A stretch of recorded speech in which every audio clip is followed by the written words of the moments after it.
நாகைக்கு EB செல்வதால் அவசரமாக நெல் மூட்டைகளை அகற்றுவதாக அதிமுக குற்றச்சாட்டை முன்வைத்திருக்கிறது.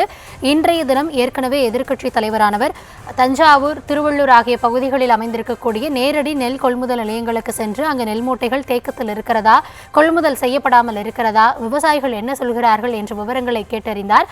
இந்த நிலையில் தற்பொழுது அவர் நாகை செல்ல உள்ளதால் அங்கு இருக்கக்கூடிய நெல் மூட்டைகள் அவசரமாக அங்கிருந்து அகற்றப்படுவதாக விவசாயிகள் தெரிவித்திருக்கிறார்கள். கொள்முதல் செய்யப்பட்ட நெல்லை அவசரமாக எடுத்துச் செல்ல இபிஎஸ் வருகையே காரணம் என அதிமுகவினர் குற்றம் சாட்டியிருக்கக்கூடிய நிலையில் அந்த காட்சிகளை பார்க்கலாம்.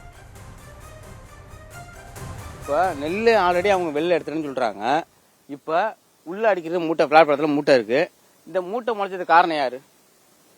இது நெல் எடுக்கிறது காரணம் யாரு சார்? இது எடுக்கிறது பிரச்சனைன்னு சொல்றீங்கன்னா டிபிசி தான் பிரச்சனை, சரிங்களா? இப்போ அவங்க என்ன சொல்றாங்க, வெளியே எடுக்கிற நெல் நாங்கள் எடுக்கலங்கிறாங்க. இப்போ மூட்டை அடிக்கிருக்கு, பிளாட்பாரத்தில் மூட்டை அடிக்கிருக்கு. இதில் மூட்டையை பாருங்க, நீங்களே பாருங்க, கேமரா கொண்டு வாங்க. எல்லாமே முளைச்சிருக்கு.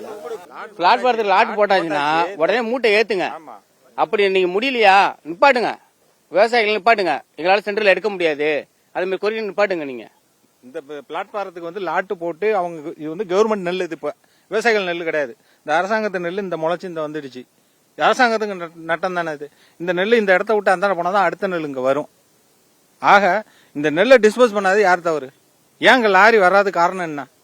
லாரி வரணும், இந்த நெல் டிஸ்போஸ் ஆகணும், திரும்ப அடுத்த விவசாயிகளோட நெல் இங்க வரணும். அப்பதானே சுழற்சி ஆகிட்டே இருக்கும். தேக்குனா அப்புறம் எப்படி செமிச்சு போயிடாதா? அதிமுகவினருடைய குற்றச்சாட்டை நெல் கொள்முதல் நிலைய அதிகாரிகள் மறுத்திருக்கிறார்கள். நெல் மூட்டைகளை எடுத்துச் செல்ல வானிலையே காரணம் என அவர்கள் தரப்பில் கூறப்பட்டிருக்கிறது.